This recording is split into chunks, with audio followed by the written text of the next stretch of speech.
Fast bowler Mohammad Aamir ने कहा कि जब कोई इंसान पावर में आता है तो उसे अपना आप नहीं भूलना चाहिए, क्योंकि अल्लाह जब किसी को इख्तियारात देता है तो वो ले भी सकता है।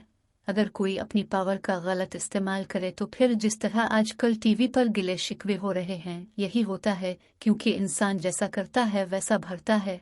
इंसान अगर नियत साफ रखे, अपने काम से काम रखे, तो इसके लिए चीज़ें आसान हो जाती हैं।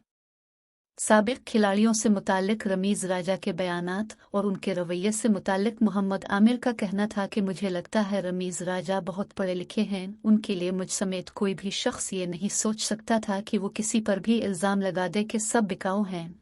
उनकी बातों से लग रहा था वो सही हैं और बाकी सब गलत हैं। आज की वीडियो में इतना ही। मिलते हैं अगली वीडियो में। हमारे चैनल को लाइक, शेयर और सब्सक्राइब करना न भूलें।